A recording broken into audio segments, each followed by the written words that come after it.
अगर आप खुद व्यभिचारी हैं और अपने बच्चों को अच्छा पढ़ा लिखा रहे हैं, हो सकता है कि आपका वंश इतना अच्छा ना निकले।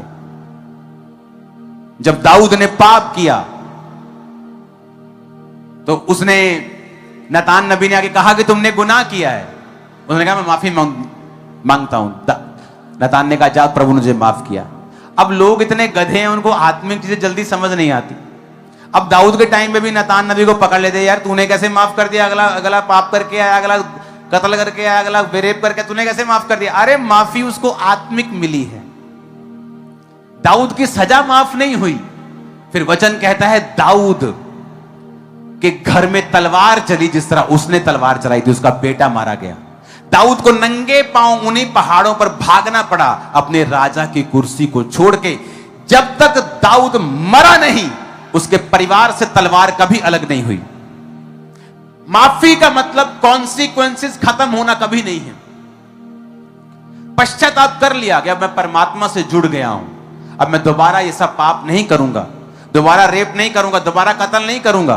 पर इसका मतलब ये नहीं दाऊद की सजा खत्म हो गई। मरते दम तक उस पाप का प्रभाव उसकी जिंदगी में रहा, मरते दम तक। अगर पाप 40 साल की उम्र में किया, 70 साल तक उसका असर उसकी लाइफ में था। काश उसने वो पाप ना किया होता। तो आपको पहले अपनी लाइफ को सेटल करके चलना होगा। दाऊद ने पाप किया, भोगा उसकी जनरेशन ने। दाऊद ने पाप किया, भोगा उसके बेटे ने, एक बेटे ने, दूसरे बेटे ने। दाऊद ने पाप किया, मरे उसके बेटे।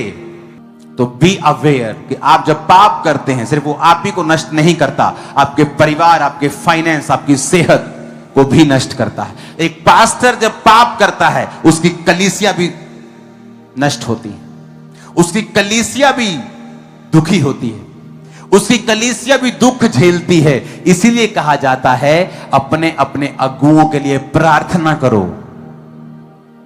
इसीलिए कहा जाता है। इट्स ए डीप थिंग, ये डीप चीज है।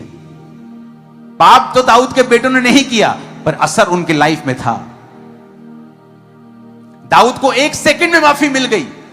इसका मतलब यह नहीं है कि उसने जो रेप किया, उसने जो व्यभिचार किया, उसने जो कत्ल किया उसके पति का, उसको माफी मिल गई मतलब वो परमेश्वर कहता चल कोई नहीं। नो नो नो नो, परमेश्वर कहता माफ कर दिया, पर कॉन्सिक्वेंस खत्म नहीं होगा।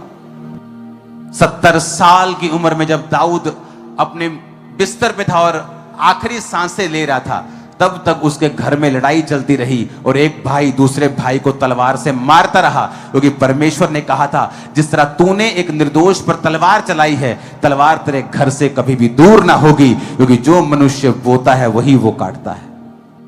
आप किसी का घर खराब कर रहे हैं व्यभिचार से, आपका अपना घर भी खराब होगा। आप किसी की शादी खराब कर रहे हैं व्यभिचार करके, आपका अपना घर भी, आपके बच्चों का घर भी खराब होगा।